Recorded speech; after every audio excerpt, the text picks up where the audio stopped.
आज प्रदोष का व्रत है और शुक्रवार का दिन है। प्रदोष काल का शुभ समय 6:34 से 8:55 के आसपास रहेगा। तो इस शुभ समय में अपनी व्रत पूजा आराधना को संपन्न कर कर अपने जीवन को श्रेष्ठतम फलों की प्राप्ति के लिए तैयार करें। आज बिना व्रत के भी अगर इन सरल से उपायों को देर रात्रि तक आप अपने घर पर कर लेते हैं तो निश्चित ही दुर्भाग्य दूर होगा, सौभाग्य में वृद्धि होगी और जो विवाह की अड़चन, प्रतियोगी परीक्षा, संतान सुख, कहीं ना कोई दिक्कत लगातार बनी हुई है तो सभी का निदान होकर जो चाहेंगे आप प्राप्त कर लेंगे। कब कैसे करना है, किस स्वरूप में करना है, ध्यान से सुनिए। आप जानते होंगे आज प्रदोष का दिन महादेव शाम के समय भ्रमण पर निकलते हैं। तो ऐसी स्थिति में सबसे पहला उपाय, जो सबसे सरल उपाय है, गुरुजी कहते हैं आप मंदिर नहीं जा सकते, आपसे जो है कोई भी कार्य बनते नहीं है, क्योंकि कोई ना कोई परेशानी रहती है, शारीरिक मानसिक पीड़ा रहती है। तो घर के दरवाजे पर आपको याद दिलाते हुए चलो कि सबसे पहले आपको आज गोल बत्ती का एक दीपक जरूर से लगाना है। घी का ही यह दीपक रहेगा, पूर्व दिशा की ओर इसका मुख रहेगा, इस बात का आप सभी को ध्यान रखना है। साथ के साथ अगर संभव हो तो आज प्रदोष व्रत के दिन बेलपत्र वृक्ष के नीचे भी गोल बत्ती का घी का दीपक आप जरूर से लगाइएगा, ठीक है। सबसे पहला, सबसे विशेष, सबसे सरल कार्य तो आपको यह करना ही है। इसके साथ ही इसमें यह भी ध्यान रखिएगा, आटे का दीपक लगा रहे हैं तो सुबह के समय गौ माता या चिड़िया कबूतर को इसे दे दे। और साथ ही अगर मिट्टी का दीपक लगा रहे हैं तो वह साफ सुथरा होना चाहिए। आज माता लक्ष्मी का भी दिन है, तो ऐसे में आप सभी को प्रयत्न करना है घर के दरवाजे पर माँ लक्ष्मी हमारे जीवन में खुशियों के भंडार भरे, पैसा गलत जगह पर खर्च न हो, यह प्रार्थना करते हुए एक लंबी बत्ती का भी दीपक माँ लक्ष्मी के निमित्त जो शुक्रवार के दिन लगता है वह आपको लगाना नहीं भूलना है। इस बात का आपको ध्यान रखना है। तो प्रथम हमने बात कर ली सरल से कार्य की। दूसरा, गुरुजी कहते हैं आज आप सभी के घर पर जो शिवलिंग विराजमान है, किसी भी स्वरूप में हो, उस शिवलिंग पर ही आपको उपाय करना है। अगर आपको आज एक समी का पत्ता मिल जाए तो आप सभी जरूर से उसे शिवलिंग पर चढ़ाइएगा, ठीक है।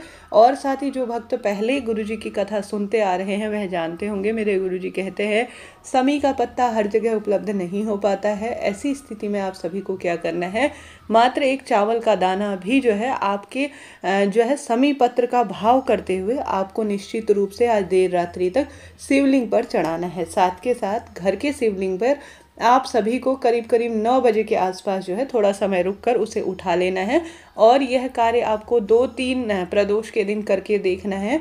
और उस समी के पत्ते को, या जो आपने समी पत्र के भाव से चावल के दाने को चढ़ा रखा है, उसे उठाकर अपने पास रख लेना है। चाहे तो अपने पर्स में रखें, चाहे तो कोई फाइल वगैरह में रखें, या किसी कमरे के कॉर्नर में रखें, इच्छा आपकी है। इससे आपके कार्य विवाह, संतान इत्यादि के कार्य स्वयं बनने लगेंगे। व्यापार में भी निश्चित ही गति आएगी, संकट पीड़ा का भी निदान स्वतः ही हो जाएगा। तो नया उपाय है, आज देर रात तक आपको करके देखना है, लाभ मिलेगा। तो हमने बात कर ली 2 सरल से उपाय की। बढ़ते हैं तीसरे सरल से उपाय की, जो कि आंकड़े के फूल का है। आज आप सभी को अगर आंकड़े का फूल आसानी से मिल पाए ना, तो आप सभी विशेष तौर पर एक आंकड़ा, जिसे आंकड़ा भी कहते हैं, आंक भी कहते हैं, मंदार का फूल भी जिसे कहा जाता है, वह अपने हाथ में ले लेना है। यह खास तौर पर रोग मुक्ति के लिए है। अपने हाथ में उसे ले लेना है और एक जल का लोटा आपको अपने मटके से भर लेना है। हाथ में रख लिया सभी चीज़ें। आपको यह भी बताते हुए चलो कि आपके प्रश्न आते हैं कि दीदी क्या हम शिवलिंग पर शाम को जल चढ़ा सकते हैं। तो आप सभी को बता दूं कि शिवलिंग पर 4 पहर जलाभिषेक होता है। जो आपने देखा होगा ऊपर मटका सा लगा रहता है, उसमें से एक एक बूंद करके जल हमेशा शिवलिंग पर टपकते रहता है, ऐसी मान्यता है। इससे शिव सुख पाते हैं। और सबसे ज़्यादा जल का लोटा, 1 लोटा जल सब समस्याओं का हल, मेरे महादेव ने कहा है। तो वही कार्य आपको करना है। मात्र एक जल का लोटा लेना है और एक आंक का फूल अपने हाथ की हथेली में रख लेना है। अगर आपको आंक का फूल नहीं मिल पाता तो कोई सा भी सफ़ेद फूल ले सकते हैं। गुरुजी की वीडियो में आप स्पष्ट तौर पर सुने, अभी जो उनकी कथा चल रही है उसमें गुरुजी ने साफ स्वरूप में कहा है। इसके पश्चात आप सभी को जल का लोटा लेकर घर पर विराजमान जो शिवलिंग है वहाँ पर आपको उस जल के लोटे से और एक सफ़ेद फूल से शिव आरती करनी है, जिसे शीतला आरती कहा जाता है। वह शिव आरती आपको करनी है और यह आरती आपको 21 बार घुमानी है शिवलिंग पर से। ठीक है। उसके बाद जो एक आपने सफ़ेद फूल लिया है उसे तो आपको माता अशोक सुंदरी के स्थान पर जो मोटी सी बीच वाली लाइन होती है उस स्थान पर आपको समर्पित करना है और जल का लोटा आपको शिवलिंग पर समर्पित कर देना है परिपूर्ण सुंदर स्वरूप में। तो यह उपाय देर रात्रि तक अपने खास तौर पर रोग की मुक्ति के लिए आपको करना है। गोल बत्ती का घी का दीपक लगाएं, कष्ट संकट पीड़ा का नाश हो जाए, यह प्रार्थना करते हुए जीवन में सब सुख प्राप्त करने के लिए इस उपाय को भी आप देर रात्रि तक कर सकते हैं। तो हमने बात कर ली तीन सरल उपाय की। बढ़ते हैं चौथा सरल उपाय जो कि अपने आप में अद्भुत है और विशेष है। गुरुजी कहते हैं जब भी पंचमी तिथि हो, अष्टमी तिथि हो, सोमवार की अष्टमी आए, प्रदोष का व्रत हो, मासिक शिवरात्रि का व्रत हो तो पंच दीपक का उपाय करना न भूलें। यह उपाय चमत्कारी है, यह उपाय कष्ट नाशक है, रोग संकट पीड़ा का नाश करने वाला है। इस पंच दीपक के उपाय को बताने से पहले आपको बताना चाहूँगी, अगर आप प्रदोष काल में आज महादेव की पूजा करते हैं तो गुरुजी का एक प्राचीन उपाय करना न भूलें। आप सभी को जल के लोटे में एक समी का पत्ता, एक हरे मूंग का दाना, एक बेलपत्र और एक गुड़ का टुकड़ा, इन सभी चीज़ों को जरूर से डालना है। 4 चीज़ें डाल ली, समी का पत्ता, बेलपत्र, हरा मूंग और गुड़ का टुकड़ा, चारों चीज़ें डालकर आपको जल के लोटे में चले जाना है महादेव के मंदिर में। महादेव के मंदिर नहीं जा सकते तो घर पर करें। आप सभी को यह सभी चीज़ें श्री शिवाय नमस्तुभ्यम महामंत्र का जाप करते हुए शिवलिंग पर चढ़ा देनी है। तत्पश्चात एक गोल बत्ती का घी का दीपक शिव मंदिर में जरूर से लगाना है। चाहें तो घर पर लगाएं, इच्छा आपकी है। यह कार्य तो सभी व्यक्तियों को करना चाहिए, घर की रसोई में सभी चीज़ें प्राप्त हो जाती हैं। तो हम बात कर रहे थे पंच दीपक के उपाय की। तो आप सभी को आज गुरुजी कहते हैं आप कहीं नहीं जा सकते तो घर पर इन पंच दीपकों को कम से कम प्रज्वलित कीजिएगा।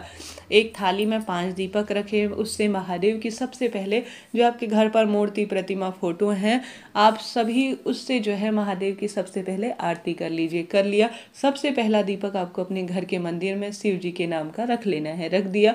इसके बाद दूसरा दीपक आप सभी को चले जाना है अपने घर की रसोई में। रसोई पितरों के स्थान के स्वरूप में मटके के पास निर्धारित है। चाहे तो पितरों का स्थान कहीं और रख रखा है अपने घर पर तो उस स्थान पर पितरों के नाम का एक दीपक लगाएं कि हे पितृ देवता, घर परिवार में खुशियों के भंडार भरे, रोग संकट पीड़ा का नाश करें। ऐसी प्रार्थना आपको करनी है। 2 दीपक आपने लगा दिए। तीसरा दीपक आप सभी को माता तुलसी के निमित्त लगाना है। ठीक है, माता तुलसी सदा सर्वदा खुशियों के भंडार भरने वाली हैं और माँ लक्ष्मी के सुंदर स्वरूप के रूप में जानी जाती हैं। तो आप सभी को कम से कम आज माता लक्ष्मी का ध्यान करते हुए, श्री हरि विष्णु का स्मरण करते हुए, माँ तुलसी का स्मरण करते हुए घर के तुलसी माँ के समक्ष एक दीप लगाना है। साथ के साथ आपको एक दीपक आवश्यक रूप से घर के दरवाजे पर लगाना ही है। ठीक है, यह पंच दीपक आपने लगा लिए। इसके बाद आप सभी को आवश्यक रूप से एक दीपक जो है आकाश की तरफ, कि हे आकाश देवता, कहा जाता है जिन स्थानों पर हम नहीं पहुंच सकते, जैसे बेलपत्र वृक्ष के पास हम नहीं पहुंच पाए, पीपल के पास नहीं पहुंच पाए, आंवला शमी के पास नहीं पहुंच पाए, मंदिरों में हम नहीं जा पाते, बहते हुए नदी में हम नहीं जा पाते, तो आकाश की तरफ हम सभी देवी देवताओं का आवाहन करते हुए उन स्थानों पर हम पहुंच रहे हैं, ऐसी मन में धारणा करते हुए आपको अंतिम दीपक जो है आकाश की तरफ एक किसी भी कोने में अपने घर के स्थान पर रख देना चाहिए। इस तरह से देर रात्रि तक पंच दीपकों का उपाय आपको करना है। इससे पहले चैनल पर 2 वीडियो आ चुके हैं जो कि अपने आप में अद्भुत हैं, जो आज रात तक आप सभी आराम से कर सकते हैं घर पर बैठे बैठे। हर हर महादेव, जय शिव शंभू।